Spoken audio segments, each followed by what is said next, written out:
You know what time it is. You know what time it is. How firm thy friendship. Oh, how you know what time it is. Come brawl with them boys of the fall. You know what time it is. On the ground with a nose for the ball. You know what time it is. Blood, sweat, and them tears for this game. Leaving it all out on the field with no fear for you lames. Yeah, you know what time it is. Come brawl with them boys of the fall. Covered in gray and scarlet, massive, stiff arms to your jaw. We breaking it. We sick of seeing you clowns with the crown. We taking it. We're just not quite done yet. Let's just keep. You know what time it is. You know what time it is. how firm thy friendship. Oh, how You know what time it is. Come brawl with them boys of the fall. You know what time it is. On the ground with a nose for the ball. You know what time it is. Blood, sweat, and them tears for this game. Leaving it all out on the field with no fear for you lames. What up, Buckeye Nation? Welcome to the Buckeye Boys, where we talk about college football with real fans. I'm Devan. That's Melo. And as you can tell, my voice is just shot, man. But first off, Melo, how you doing, man? Man, I couldn't be any better, any more proud to be a Buckeye fan right now. Shut the SEC up. I love how the crowd brought the energy. The light show looked spectacular. It looked lit to be in Columbus last night. I'm a little disappointed I wasn't there, but you know what? Hey, it's on to the Rose Bowl, and I love flowers. Yeah, you're darn right, man. It was funny, bro, because I told Chad, I told Melo, hey, man, I lost my voice. And his next question was like, well, where'd you watch the game at? Did you go, like, to the bar, or were you out at some party watching? It's like, nah, bro, I was at home in my room. That's just how pumped I was, dude. I was screaming in my room, just ecstatic, bro. Ecstatic because we utilized the strengths of the team. You know what I mean? We passed the ball to open up the run. We utilized tempo. We rotated on defense. It was just, to me, it was a complete game. The first complete game that we've seen from the Buckeyes. And when we play complete games, it shows you, it proves to you, this is the most talented roster in all of college football. And there is not a team in this tournament that can touch us if we play like that. You know what I mean? We just have to do that, bro. And it was exciting to watch, dude. Before the game, I kept seeing all this stuff about how many Tennessee fans are there and all that stuff. And some people exaggerated it. I guess there were a lot of Tennessee fans there. We heard our own home team getting booed coming out, the whole 9 yards. But at some point in time, man, none of that matters, bro. It's what are you doing on the field, dude? And I just couldn't be more happy with these players. We told you here on Buckeye Boys that these players were not playing, bro. The players were not playing around, dude. I know that we were a little bit nervous about what the coaches were doing, but we were leaning towards they learned their lesson, and they did. I mean, Jim Knowles was phenomenal. Chip Kelly was in that bag, bro. Misdirection after misdirection, had that defense twirling around the whole game, bro. I just, excuse me, absolutely loved it, man. So I don't really, honestly, even know where to begin, but I will do this first. Shout out everybody in the chat, man. Appreciate you. If you went to the game, let us know, man. If you went to the game, I want you to rate that atmosphere from 1 to 10, 10 being the best. Shout out Kenyatta Jackson Sr. in the chat. What up, Bread? Taco, Bugsy, Mark, Steely, all the regulars, man. Appreciate you, Dennis. I'll tell you what happened, man. Me and Melo got so excited about this that literally this morning we purchased tickets, plane tickets, hotel room, and rented a car for the Rose Bowl, baby. We're going to the Rose Bowl. We man. go to the We Rose gonna Bowl. be there. Yes, sir. Oh, dude, I'm stoked, bro. Yes, sir. I'm stoked, man. We actually going. We're gonna stay on Long Beach. Wish us luck. We'll see how that goes. But all right, let's start with it, man. Let's start with the first quarter, 21-0. Melo, just break down the first quarter for me, man. Offensively and defensively, what were your thoughts, bro? Man, 21 skunk. This is what we've been looking for the whole season. This is what we always knew was inside of this team and inside of these coaches for the play calling. I'm glad they finally let loose and decided to open up the playbook and just play to our strengths. And I mean, I understand they had to test stuff out, especially with old linemen getting hurt, key pieces going down. They had to see where everybody was and try different stuff. But I'm glad they have it dialed in at the right time. And this is what I expect to see for the remainder. They punched them in the mouth from the beginning. There's not a DB, like I've been saying, there's not a DB in America that could cover JJ one-on-one. Optimus Prime is Optimus Prime for a reason. And you heard what Tennessee coaches compared them to. They compared them to Megatron, a.k.a. Calvin Johnson. That's where I got the Optimus Prime because that's who I see him as. If you go and watch Calvin Johnson's freshman tape from Georgia Tech, they're so similar. Now, Calvin has him by maybe an inch and a half. But, I mean, I see more Calvin Johnson and Optimus Prime than I do Julio Jones.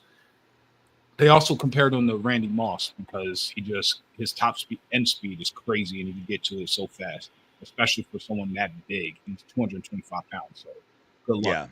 Yeah. Jam him, you can't play off of him. You double team him, he can still beat you. But if you double team him, we don't have to force feed him because we have a Mecca and we have Carnell Tate and we have him. So we just picked death by 1,000 paper cuts. You know, I like how they did the short screen passing, like we were talking about here, me, you, Brad, and Duke, about hitting short screen passes, hitting out in the flats, and using the pass as an extension to the run. And what that did was it pulled the box and made people start playing off more, and they're playing a little bit deeper because of the speed. So that opened up lanes, especially when we were running counters for Q and Trey, and they had great vision. Will Howard ran the ball tremendously. He was very effective. He was effective through the air. His PFF grade was through the roof, 89.5 PFF grade, the highest of his entire career. So that was the best game he's played. Defensively, we were flying around like our hair was on fire and we were hitting. I never in my entire life on earth ever seen someone's helmet get cracked and split in half. They literally bust his head open. I was just thinking, Little John, we some head busters the whole time in my head while I was watching that. So got the best defense in America. We got the best offense in America. Preseason when we were on the Ohio Pod, it obviously isn't going to come to fruition, but my prediction was we're going to finish with the number one offense and the number one defense in America. But obviously, I think that's what's going to happen during the playoffs. We're going to finish this playoffs with the number one rated offense and number one rated defense, and we're winning the Natty. Yeah, there's no doubt, man. I'm going to dive into some of the stuff, but I got so excited I completely forgot how I wanted to start the show. The chat reminded me about some of the bad calls that were made. So we're gonna get the complaining out of the way real fast, Mello, and then I'll feed off everything you just said. I got 2 complaints. Okay, number 1 complaint: Kirk Herbstreit, bruh. You just made, I don't know, man. Like it was very obvious what you were doing. You know, that interception that they had, if you listen to him announcing, he said, oh, that was obviously an interception. His foot was down, never brought up the pass interference that occurred. The roughing the passer. Kirk was like, oh, yeah, they call this in the NFL all day long, so it should be called in college football as well. It was just disgusting. Like the whole time he was like, oh, yeah, Tennessee scores here. They're going to get the ball back. They're going to get back in this game, man. They're going to get back in this game. I just was not. It was disgusting to listen to. I feel like he made himself just look like an absolute fool. Nothing against him personally, per se, but you just sounded like a fool, my dude. Like, get your stuff together. Announce the game like it needed to be announced. Just speak the truth. Stop sounding like you sound like an idiot, dude. And then my second complaint, just to get these complaints out of the way, because this is an all negative thing here, or all positive show, but the officials did everything they could to let Tennessee stay in this game, right? With the 2 calls I brought up, they called that an interception, and it wasn't. He bobbled the ball anyway, but first off, it was a pass interference. That roughing the passer, Kenyatta had his hand on him before he even released the ball, and it was tackling him. So that's not passing. That's not roughing the passer. I mean, one of Jack's sacks he had the offensive tackle had him in a chokehold, and Jack still, sacked him. That's holding. You know what I mean? So, just wanted to get those two things out of the way real fast, but leave no doubt. That's exactly what we did. There's nothing the officials could have done. This was utter domination. There's nothing they could have done. Melo, your thoughts on those couple things? I agree with everything you said. With the Kenyatta thing, let's be frank. The only reason they called it is because first off, we already cracked that dude's head open. Which I before I even go, I have to give a massive salute to Nico because that dude is a warrior. Anybody else would have folded. The way he was getting hit, I don't know how he kept getting up. I'm gonna be honest with you. That kid is tough as nails. But he got his head split open, and then he jumped in the air as Kenyatta is hitting him. What do you think is going to happen? Of course, he's going to hit the ground hard because Kenyatta's momentum going one way, and now Nico has nothing going the opposite for the force, so he's going to hit the ground hard. So they overreacted to that. It was a terrible call. It cost my boy Iggy from getting his pick. And I mean, at the end of the day, did it matter? No, but I mean, we probably could have kept him to 3 points, So like it's a little frustrating, but the boys handled business like we knew they would and they could, and I'm excited about that. Yeah, I appreciate you, Maniac, in the chat, supporting us, giving us a congratulations. We appreciate that, man. And yeah, dude, shout out to Tennessee's quarterback for sure. They played hard. This whole SEC Big Ten thing, I mean, this is proof right here that's just, I don't know where that comes from. I've never agreed with that at all. And it just got proven big time. Like, the only tiny momentum that Tennessee gained was the officials giving him that momentum. And then it immediately got stripped away. I mean, we come right out, we get a stop, toss her to JJ, he scores again. You know what I'm saying? So just absolute utter domination. But to speak to you on some of the things you were saying, I love the play calling, the getting it out on the edge, utilizing our receivers and our speed, and that's what we started off doing. First play of the game, toss it out to Mech, runs down, gains 6 yards, right? Wasn't no running up the middle, and we kept passing and passing and passing, and what that do? It caused them 2 deep safeties the entire game. Box was empty. Offensive line, shout out Justin Fry, getting the offensive line ready. If you listen to this show, you know that we are not fans of Justin Fry, but we also live in reality and will give him props when props are due. Props are due, my dude. They got ready to do it. The scheme helped this team out a lot. Luke Montgomery came in, killed the game, played very well. The whole offensive line did. But utilizing those receivers and Jeremiah Smith and Emeka Buka the way we did, and the speed and the running backs in the passing game was a beautiful thing. It's just like we talked about all this stuff all week long, and it happened. A lot of other YouTube shows did as well, but it was just so cool to see it, man. And I just feel like we utilized the strength of each individual player on this team to their fullest potential.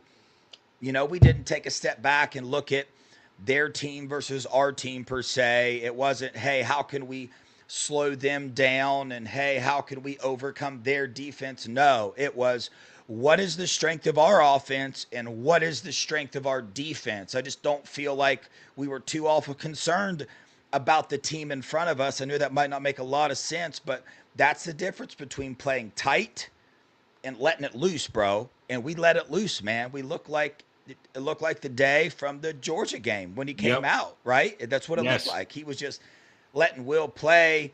Melo brought up the idea that running tempo doesn't mean you just fast like Tennessee did. We did exactly what Melo brought up, right? It was way faster than what we normally play, but it wasn't tempo like that. Like everybody had time to get set in the whole 9 yards. And we had that. Go back and watch the game again. Look how many times Tennessee's defense was not set at all. They were still trying to figure out what the heck was going on. And I just can't help but wonder if that was because we didn't do that all year. And they had no film to go on. They had no way to prepare for us in that. So I just loved it, man. Our defense, lights out, man. I'm not a big fan of the prevent defense at the end of the second quarter, but who the heck cares, bro? It worked, man. You know what I'm saying? So, but every time we were every time we played attack defense, they couldn't do anything, bro. I mean, their only offense was Nico and his toughness, bro. And it was a beautiful game, bro. It was beautiful. I lost my voice in a positive way, so that's a good thing, man. Yeah, with the Temple thing, it was good because they got to the line. The reason the Temple worked, and I was such a proponent towards it, and I was behind it and supportive of it, is because you hurry up. They like to switch their defensive line frequently. But if you hurry up and you don't sub, they can't switch their defensive line. And if they do, you just hike the ball and they have 12 men on the field, like they did when Boo Carter tried to sneak on the field. I don't know why, but they ended up getting a 12-man illegal procedure, and we got a free first down off of it. So that's why you don't have to snap it immediately. You can still use the play clock, but you prevent them from rotating, which is great to see. You know, I just love the way they played. I think they had the perfect game plan. I think the players executed at the highest of levels. And I do feel like this is like the offense was like the 22 Peach Bowl, except now we got a legit defense behind it. You see what happens. Yeah, for sure. Here comes the halftime stats, right? Here's the stats at halftime. 10-21. We held them to that field goal. That drive was fed a lot by the officials, but they only got 3 points out of it still, right? And it was a beautiful thing. They ended up coming back down and scoring with Nico running a bunch. A lot of holding calls that weren't called, a lot of false starts not called, whatever, man. They scored. They had 147 total yards. We had 296 total yards in the first half. They had 81 passing yards. We had 220, baby. They had 66 rushing yards. We had 76. We were averaging 8.5 yards per play. They were averaging 4. At one point in time, we had 12 first downs, and they had 0, I believe, or maybe 1. I can't remember what it was. But at one point in time, before that last drive they had, these stats were way more lopsided. We were 1 for 1, fourth down efficiency, 2 for 4 on third down efficiency. They were 3 for 8 on their third down efficiency. That's a huge stat. They were 3 for 8, man. So our defense showed up and showed out. Let me go through some PFF grades and snap counts. I'm going to start with the defense because I want to bring up the point that we kept harping on, and that's defensive line rotations. So let me start off with telling you guys some PFF grades and snap counts. Jack Sawyer graded out as 75.4. He had 43 snaps. I want to pause there and talk about Jack Sawyer. Jack Sawyer might not have played like we want him to see, like in the most exciting way, that speed, edge rusher type status, but he's a dominant defensive end, man. Absolutely dominant. 2 pass breakups, 2 sacks. I mean, he was just being held the entire game. He's a force to be reckoned with. Loved the way he played, but 43 snaps, optimal. 43 snaps, man. That's it right there. I think me and Melo said 35 to 40 snaps for each defensive lineman, and that's about what you want. JT, 39 snaps, graded out at 61. Caden Curry, 17. Kenyatta Jackson, 23. Kenyatta Jackson, watch out, fellas. Beast. Hey, he's a beast, and we're privileged to have his father part of the Buckeye boys, and he's a beast legitimately. Whether his father, if we ever met him or not, that dude has always been a monster. Yeah, go back and watch the game, and watch every time he gets in. Watch him. He is a force. He is fast, bro. Fast, man. Too fast for their tackles. I know that for sure. Mitchell Melton had 20 snaps. Defensive tackles, Tyleik Williams, 44 snaps. Beautiful. He had a hell of a game as well. Yep. Edric Houston, 16. I love that. Get him. Edric was playing in times and not trash minutes. You know what I'm saying? Yep. Ty Hamilton, 42. There you go. Our starters, 44 and 42. Those numbers are not 53 and 52. They're in the 40s. Beautiful, man. Caden McDonald, 10. Let's get him in the game more. But anyway, did our thing. And then all the other people got M.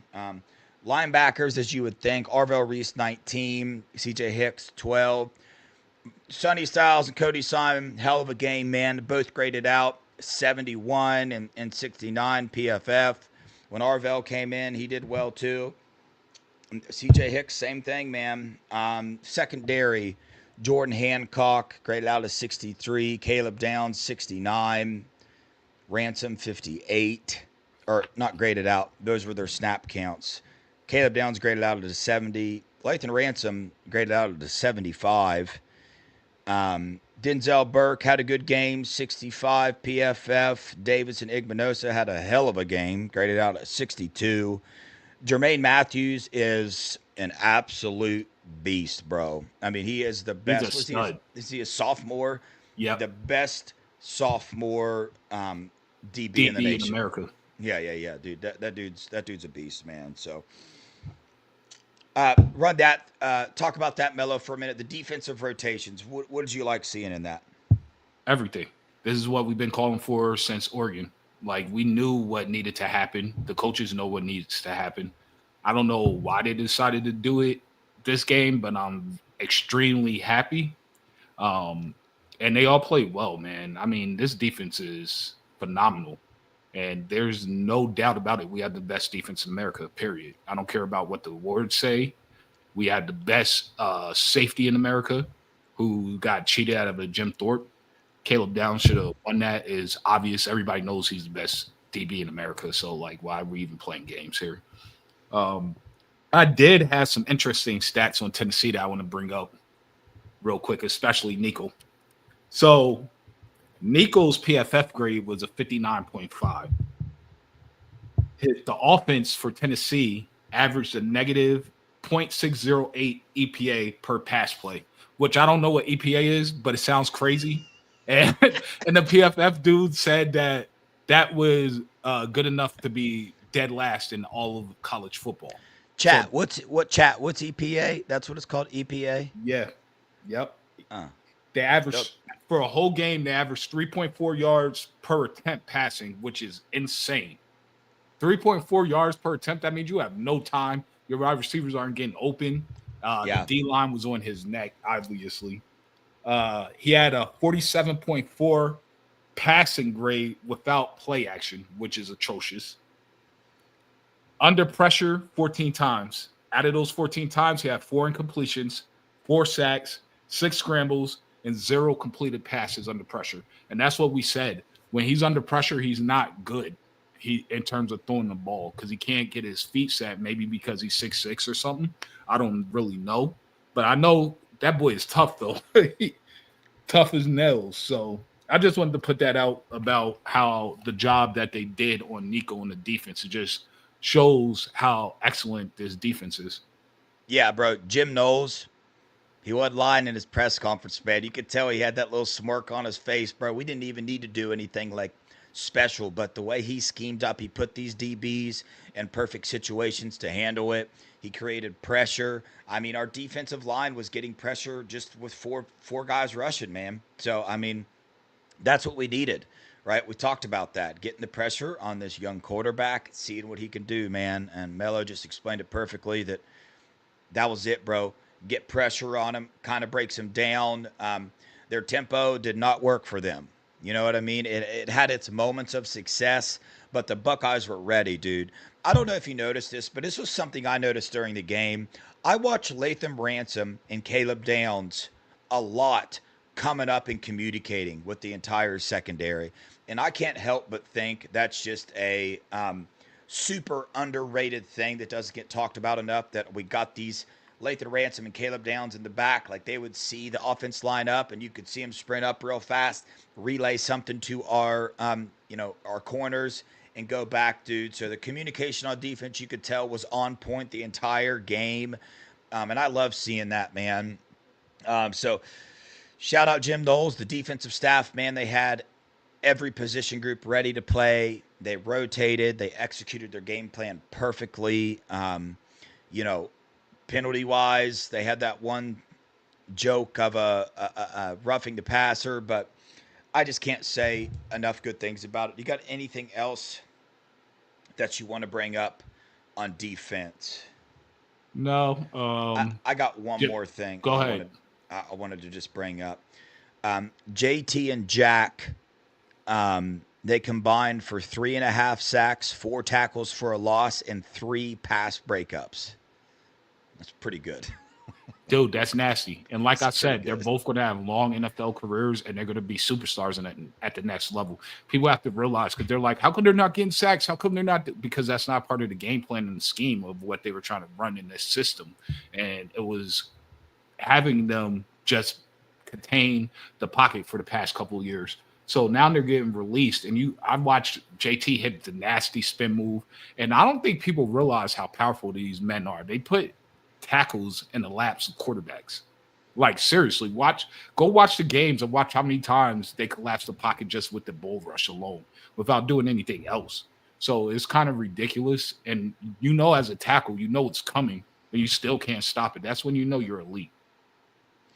Yeah, there's no doubt. I also got to give a shout out to Bryce West and Aaron Scott. They both made plays on the ball when they got in the game, like really good plays. I believe it was Bryce West got his head around and almost intercepted the dang thing. So I was like, yeah, he put my boy Mike Matthews. He's from Gwinnett. He goes to the rival high school of my daughter. He put him in handcuffs. I loved it. Yeah, absolutely shut him down. I'm trying to get to the final stats for the game. While you looking at that, I just want to salute William Oppenhauer. That's our quarterback, by the way. That's his new name, William Oppenhauer. Mad scientist. Yeah, no doubt. Here's final stats for the game, and then that's what we're going to dive into. I'm going to read the PFF grades for offensive. They had 256 total yards. We had 473. We were 317 passing, 156 rushing. They were 104 passing, 152 rushing. So there you go, man. Utilized our strength compared to our How much our passing? receivers. Hold up. I need to hear that again. We had 317 yards. No, how passing. much did they have? 104. Bro, that is insane. 104, that's barely 100 yards passing. Yeah. Talk about a no-fly zone. Yeah. We had Nico, he was 14 for 31. So we had him in a blender. This is Will Howard's stats. Yeah. 24 for 29, yet another game throwing over 80%. That's 7. Makes how many? 7. Good luck beating that record. Hey, you know what? You know what I heard all year about William Oppenhauer? He's just a game manager. He's a lifetime backup quarterback in the NFL. Yeah. He's no good. He can't do anything. He's going to cost you a game. He can't win a game. And we've been saying all year, Cat, especially in the beginning, of course, you don't really know because they were playing weak teams. But after I saw Oregon game, I knew he was legit. It was cemented in my head. And then now it's showing and it's proving. 7 over 80%. No one. He's about to stretch this record that he's on and he's set in pace so far that I don't know when the next quarterback is going to break it. Yeah, I know. You know what's crazy? One more thing on defense is this right here. Iggy did not get called for a PI the entire game. Who predicted that? When B. Moses predicted that, we were all like, hey, dude, you're crazy, bro. Right? That ain't happening. I said, how much money are you going to put on? He said, none. He should have put some money on it, bro.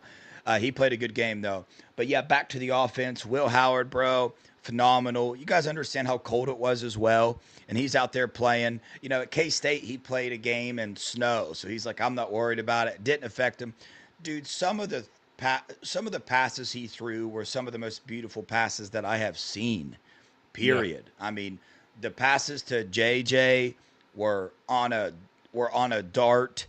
You know, really, he had 2 throwaways. So let's do 24 for 27, right? The one interception that he had, the ball placement might have been off by a hair, but even so, if there's no PI there, that ball's caught. It was still in a good position. But if you want to get nitty-gritty with it, Melo, you brought this up, could have been a little higher, more out in front, whatever. But Will Howard absolutely dominated, man. I'm going to get to these the PFF grades. Yeah, Will is a beast, man. Yeah. I don't want to hear any more disrespect about William Oppenhauer. This is you guys understand that there was argument that Tennessee has the second best defense in the nation, right? Like you guys Yep. get that. Like It was legit argument too. this was a good defense. So we can't say I know we want to do this whole SEC ain't crap anymore. No, this was a good Tennessee team. We're not you can't take that away from them. They were good, bro. Okay? So it's not like, you know, we just saw a full game from the Buckeyes. And we beat Tennessee worse than we beat, I would say, probably any other team we played this year. What other team was the score like this? You know what I mean? But Will Howard graded out at an 89.6 PFF, dude. Did Will Howard not look twice as fast as he's ever looked all season to you? Absolutely. So Yeah, what do like- you attribute that to? It? Did they put new turf down, or you think it was just the 3 weeks off? Dude, I don't know, bro. I think it was just him playing free and having fun, dude. I think it was confidence. I think there's a lot of things that go into it. The 3 weeks, I'm sure, helped. But then I just can't help but just feel like he was just playing backyard ball, bro. Like he was free. He like he was in tune with the game plan. He knew the game plan. He was having a blast. He was having fun. You saw our players smiling and laughing the entire game.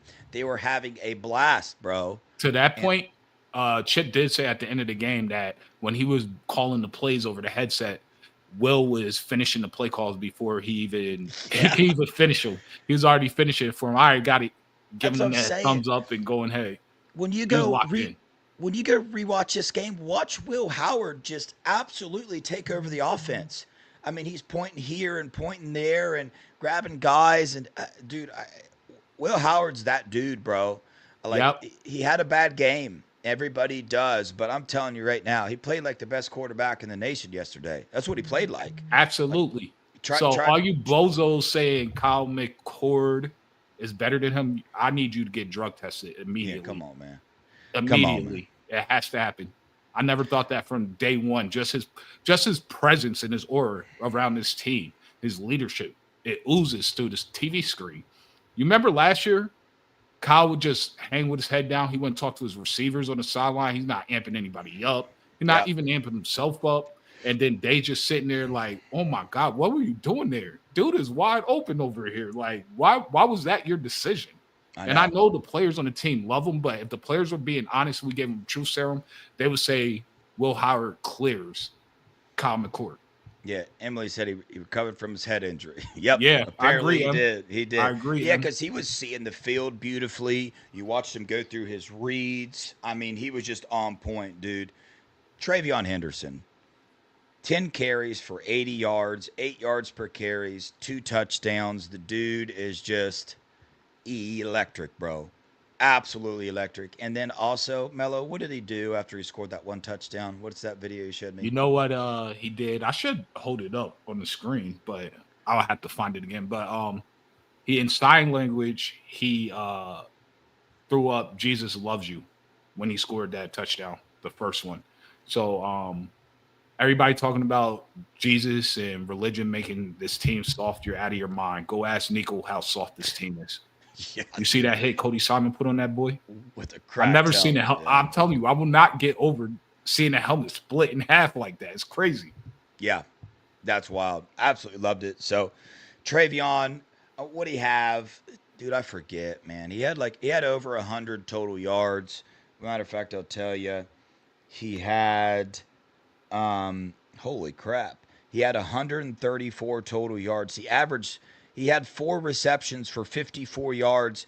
He averaged 13.5 yards per catch. That was one of the main things we talked about. Offensively, we said we got to get these. There's nobody that could guard him, and there was nobody. When he goes out on these routes, he's a good route runner. He's got good hands. Proves it right there. Quinshon Judkins did what Quinshon Judkins does, dude. Did well, scored that touchdown. You know, every time he gets the ball, you think he's not going to get any gain at all, and he somehow still gets 1 or 2 or 3 or 4. Very tough runner. I love the duo. I think it really got shown this game. I know he only had 10 carries, 34 yards, 3.4 yards per carry. He had 2 touchdowns, though, and it's just beautiful to be able to give Travion a rest like that and have Quinshon come in, because Quinshon could do the same stuff you know, Travion does. I think Travion's a little more explosive, quicker, better in the receiving, but I just love having Q. Will Howard had 5 carries for 37 yards. He averaged 7.4 yards per carry. So He pretty actually darn looked good. like he runs 20 miles per hour this time. He really did. Yeah, he looked very, very fast. Can I answer this question real quick for JJ? Yeah, no My doubt. boy JJ, I see him in all the other chats. You know, he's a glass half empty type of guy. Do you think a healthy Dylan Sampson made this game any different? No. I think Dylan Sampson would have been on lockdown, like I said from the beginning. I think they would have cracked his helmet open too. Yeah, I'll say that that's a really hard question to answer, but I will say this with absolute certainty that it might have made a difference, a 3-point or 7-point difference, but it would not have. I mean, the Tennessee fans even know it, dude. The Buckeyes were on point. Nothing would have. The refs tried. Like I They think ran into everybody. a better team. That's all Yeah, it is. They yeah, ran into a better team, so a a better, much a better, superior team. a better prepared team too. I was very surprised their 0-21 record against top 10 teams or whatever, Heupel and their road game stuff. They got a problem on the road, bro. That is a fact. They did not look prepared. They really had us going though, with all their fans there warming up with their shirts on. They had me going for a minute, dude. They Yeah, had me going, bro. same here. But when we came out, dude, I was like, oh shoot, bro. When we came out passing like we did, I was like, oh hell yeah, bro. Hell yeah, man. You know what the highlight of the game was for me? It happened before the game. It's when Feminine Orange was walking back into their locker room, and then we lined up right over there, and we let them know what's up. Yeah, Led by everybody's favorite, Jack Sawyer. Yeah, hey, check That's this not out. a man you want to play with. He said the Vols took over the parking lot in the third quarter. So, Yeah, JJ, that's actually funny because when I was watching the game, I knew that Juck went to the game. And they were talking about how it was packed and Tennessee took over, but I couldn't tell because there was a lot of empty seats. So I text Juck, and Juck's like, dude, there's so many Vols fans here. It's embarrassing. It's embarrassing. But then after the first quarter, they were chanting SEC. So I text him like, dude, I think I hear, are you guys really chanting SEC? And he's like, yes, it's hilarious. The Tennessee fans are so quiet, like church mouses. So it was awesome. You guys showed up and showed out. Whoever went to the game, we appreciate you guys. And that SEC chant is going to live on forever. Forever and ever, bro. And nighttime games in the shoe, watch the heck out. You're up there at one of the best nighttime, games that you can be. The lights, I guess the drone show wasn't too much of a hit because they did it during the game. But you know what? Whatever, man. We tried. And you know what else I noticed? What? Why wouldn't you turn off the big bright lights and then do the light show and do the drone show with the big lights off, and then everything is just red? So even if you're wearing orange, you look like you're wearing red anyway. So you might as well just scream OH. Yeah. Well, it's because they did the drone show during the game. They can't turn the lights off. But yeah, the light shows like at halftime, whatever else they should have. Yeah. I know. I think it's Tennessee or Ole Miss or somebody. When they score a touchdown, they like turn all the lights off, and then all these other lights are going. LSU. Whatever. It's LSU. Yeah, for sure. Yeah. Receiving. I'm just going to read our receiving averages and listen how many and how big. 17.2 per catch, 16.2 per catch, 13.5 per catch, 9.8 per catch, 18 per catch. That's ridiculous, bro.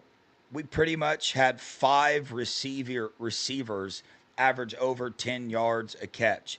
Jeremiah Smith, 6 receptions, 103 yards, 17.2 yards per catch, 2 touchdowns, completely and utterly unstoppable. Unstoppable. No, you can't touch him, man. I don't care if you line him up in the slot. You saw him smoking people in the slot, dude. Every time it was 3rd down or 4th down, who did we look to in the slot? JJ, bro, coming across, just screaming, dude, catching it, making plays after the catch, shaking his head because he knew nobody could touch him. He'd just catch it and be like, come on, man. You ain't catching up with me. Emeka Ibuka, 5 catches, 81 yards, 16.2 yards per catch. Did his job, bro. It's phenomenal. Had that attempt at that catch that he almost brought in. Very good effort. Probably would have been an interception if he didn't get his hand on that thing. So, way to go. Travion Henderson, 54 yards for 4 catches, 13.5. G. Scott, I predicted he'd have a bigger game, but he still came through with 4 catches, 39 yards, 9.8 yards per catch, and he had a couple very good blocks, I noticed. Cardell Tate, 1 catch for 18 yards. So, yeah, there's our receivers. Touch on our receivers a little bit, Emeka. Or I just called you a Mecca. Mecca. I wish I was a Mecca, man. How awesome would it be to be a Mecca right now, waking up that fast? Oh, yeah, bro. Our receivers are the best in the world, period. I mean, it's in the discussion. There's no debate. We have the best receiver room in the country.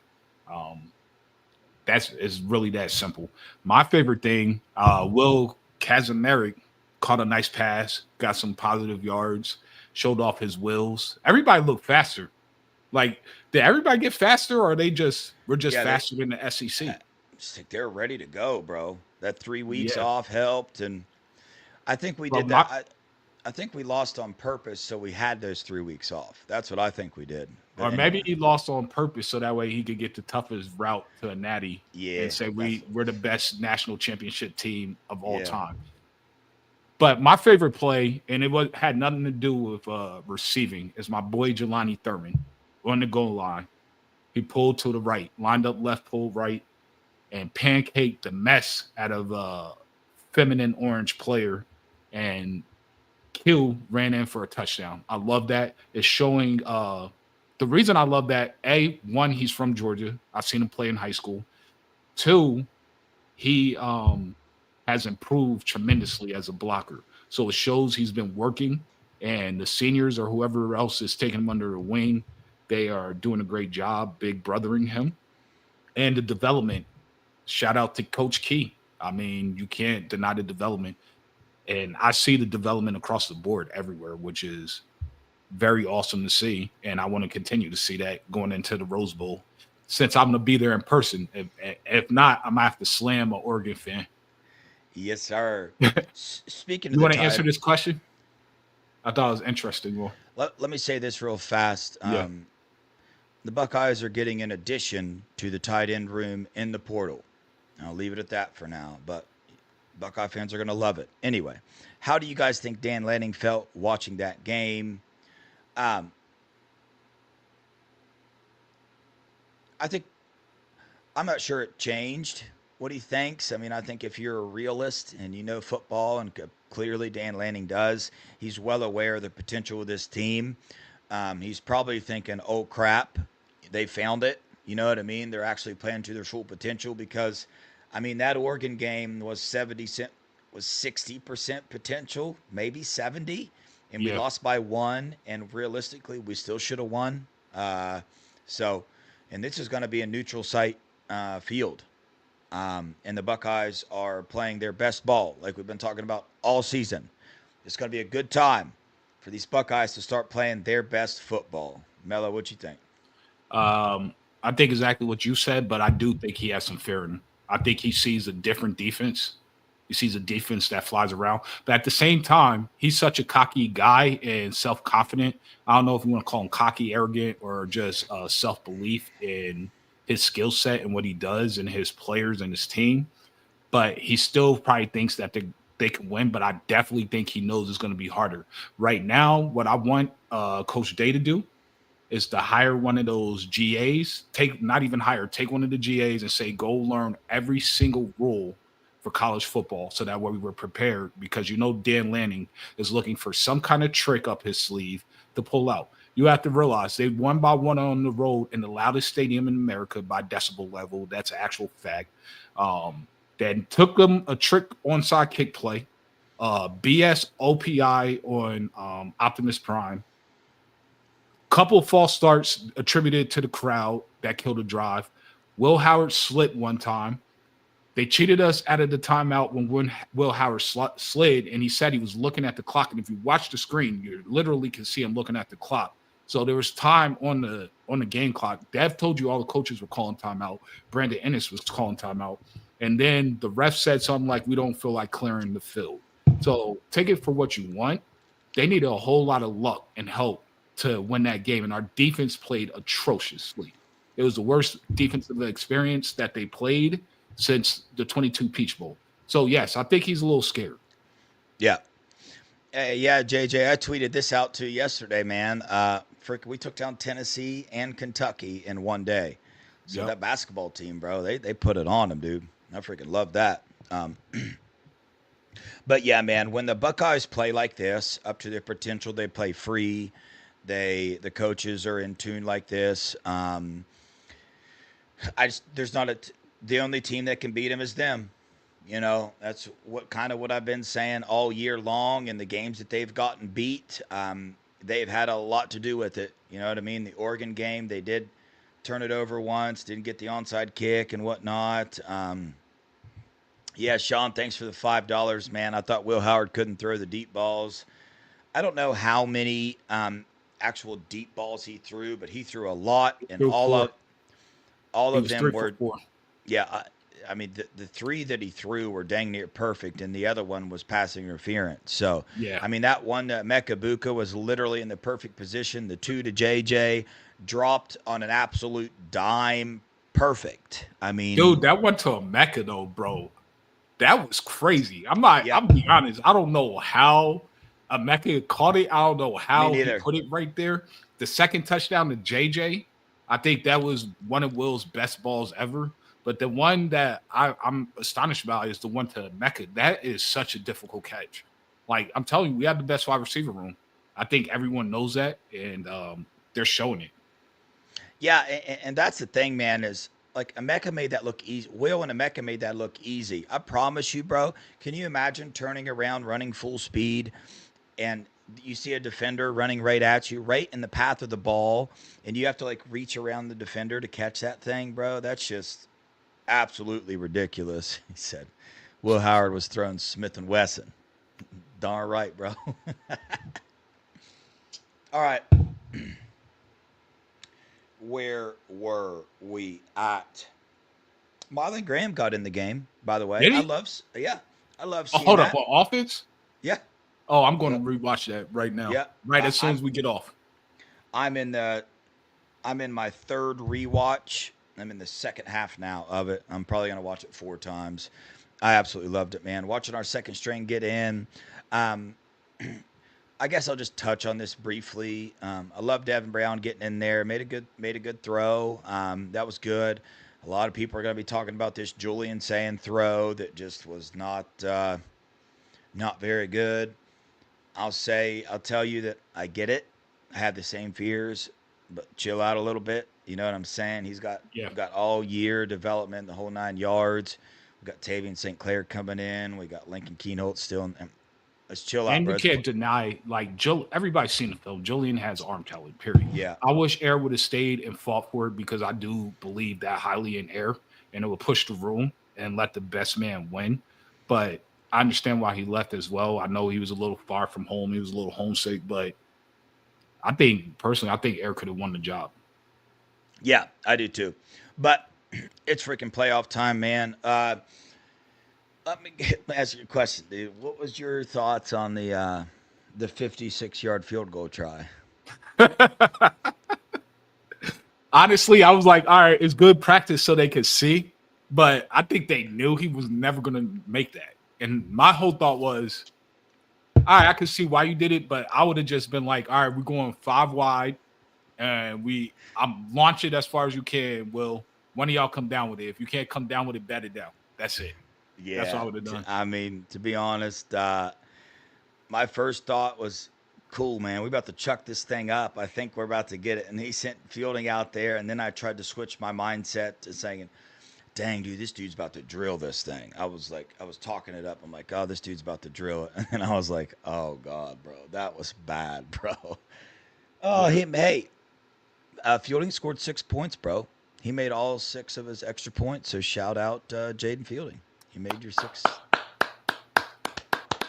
He bounced back in a major way. Did he? Yeah, I mean, you remember the last game? Bounce back, baby. In last game, he pretty much missed 2 extra points. But Yeah. yeah, dude, I loved it. I'd say my favorite thing about the whole thing was I just didn't feel any tightness at all. Never was the foot off the gas.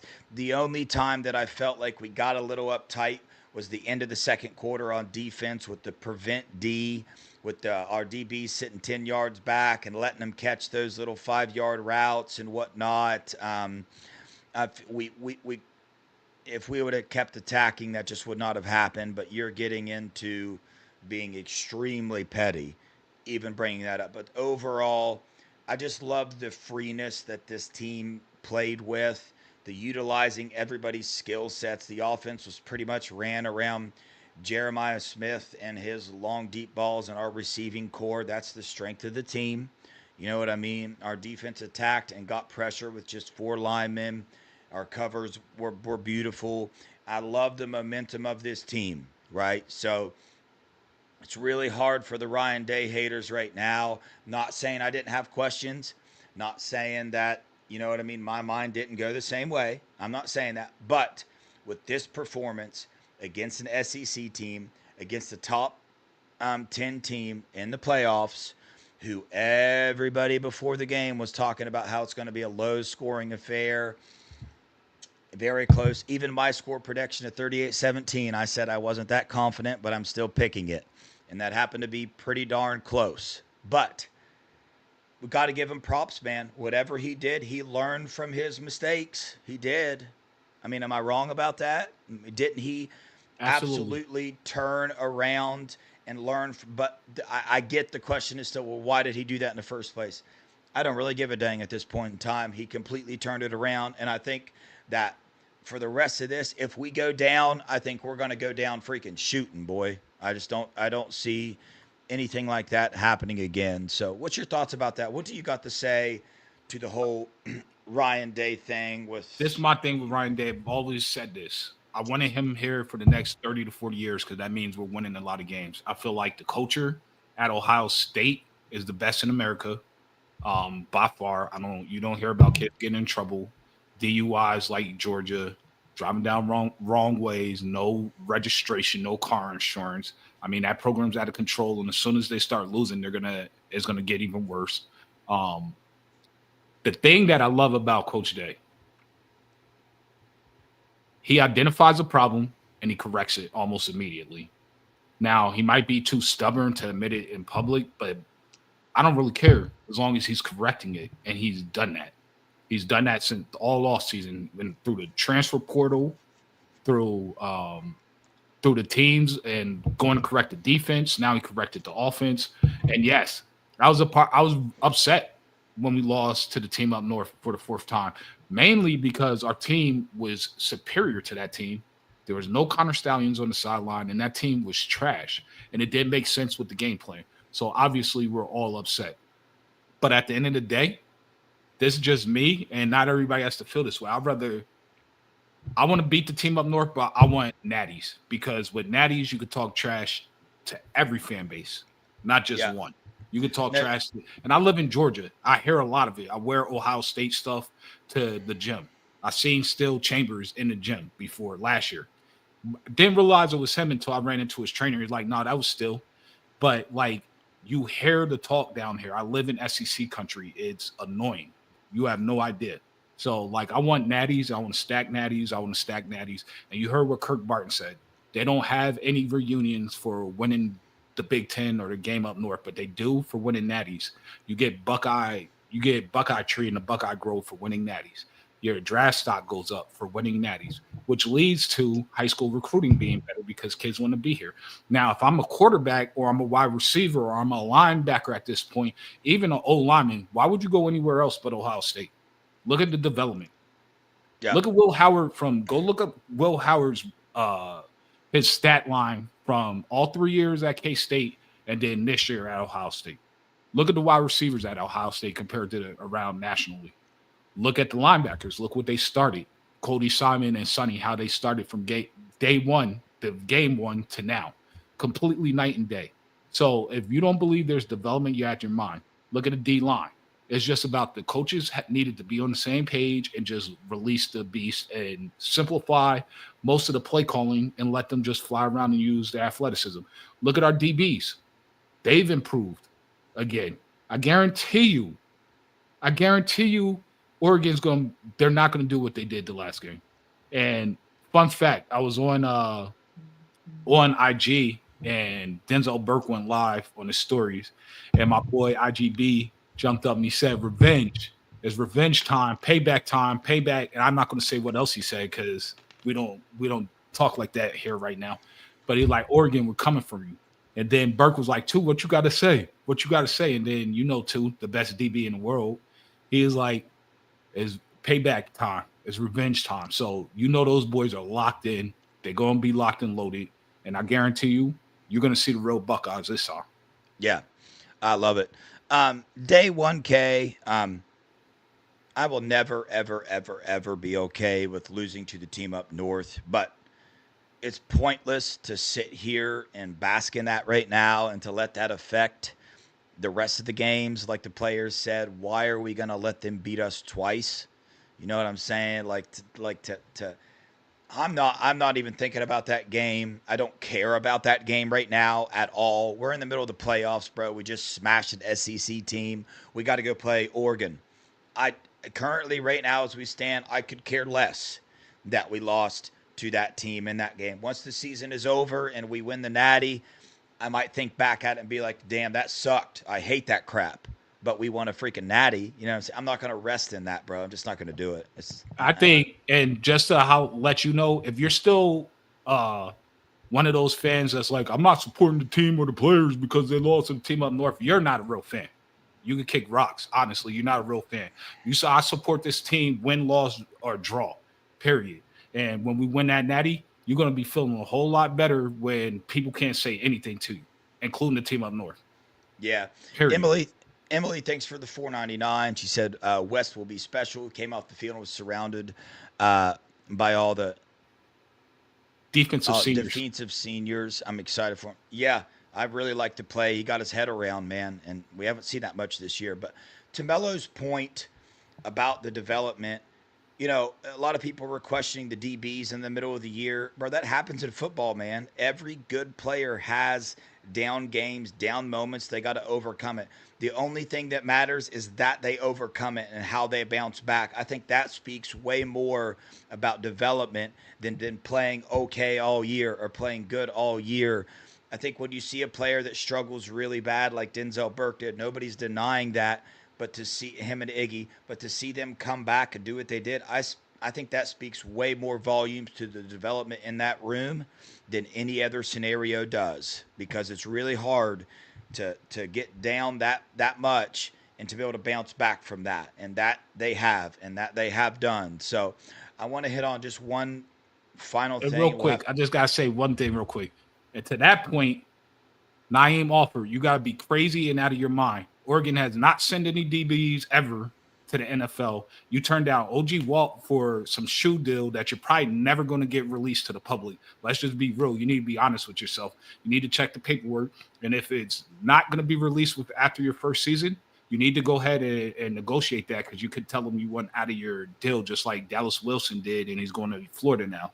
And if they do it, then stay. And if they don't, then transfer. I'm sure OG Walt, if you go ahead and apologize for dragging them around in a circle, will take you and let you come back to where you should have been in the first place. If not, and you're just going there for some shoe that's never coming out, then have fun, because you're going to get torched by Optimus Prime next year anyway, or the year after, because you're not on our regular season schedule next year. Yeah, I put this in a couple chats as well. I got to say this. David Sanders, you're going to be a beast, right? You're a dude, bro. No matter what school you go to, you're going to be a beast. But I just got to. That's all I got. Offensive line, I just want to touch on that real fast, because we saw Luke Montgomery get in the game. We saw rotation like everywhere. Austin Sareveld, I think, was playing left and right guard. Luke was in at left guard. Tegra was in at right guard. First off, Jackson, left tackle. Good God, he's gotten way better. That's crazy. That's wild to go from playing guard to tackle and play that good against very good defensive ends. Yeah. Josh Fryer, are you kidding me? You know what I mean? Like, with a bum ankle. Yeah. I mean, everybody was all freaking out at the beginning of this year. there's an argument that he's been one of our most solid linemen all year long. Like, you can argue that, bro. I mean, people, our two best ones got injured, but they got injured. Josh Fryer hasn't. He's still in there doing his thing. Shout out to him. Luke Montgomery gave up 2 pressures in pass protection, but played a phenomenal game. I'm glad to see that. Glad to see the development there. Carson Hinsman did very well at center. I saw him communicating all game. Just took him a couple games to get back into the swing of things. I think he's back in the swing of things. Tegra Shabola, if he ever meets his full potential, you better watch out, because when that dude is on, you can't stop him at guard in there, dude. He's just too big, too powerful. So we'll see. I like the upside of it. I like what we got going on, and again, the scheme worked perfectly for our offensive line. So beautiful thing. Melo, you got any final words for wrap this thing? Hey, we're going to be at the Rose Bowl. If you are in the chat, you're going to be out there. Make sure you hit me and Dev up. We could link up or something. Try to meet you guys in person for once. It'll be a good time. If you want some shirts, some Buckeye boys shirt, let us know. Order them. We're going to be rocking it out there for sure. And have fun. Support this team. Get over the team up north loss. Like, that's in the past and nothing you can do about it. You want to live in the past, stay stuck in the past. But we're moving on. This train is going to move on. And it's Natty season, whether you're on the train or not. But if you're going to jump off the train, stay off the train. Yeah. Like I said, I love it. I know that we can be upset from time to time, but let's live in the now. And what just happened was a beautiful performance by the offense and the defense. Coach Day had these boys ready. Justin Fry had these boys ready, and that takes a lot for me to say. You guys know how we feel about Justin Fry, but props. I mean, you can't say anything else about it. Gotta get credit where it's due. Carlos Lachlan doing his freaking thing, bro. All the coaches, Jim Knowles, Larry Johnson with the rotations, James Laurinaitis, Matt Guerrieri, all of them. Everybody, all the players, they came to play, man. It was a beautiful thing. The most complete game we've seen the Buckeyes play this year. The most talented team in the roster. It's duck season time. So tomorrow we got tomorrow we got our show. Tuesday we got bread coming on. So we'll keep digging into this game a little bit. We're going to relish in this for a while. It was a very positive thing. Then we'll talk a little bit about the game we got coming up. Yes, you will see me and Melo live from the Rose Bowl every single chance that we get. So turn on your little alert bell if you want to see what's actually going on at the game, bro. I'll do the same thing again.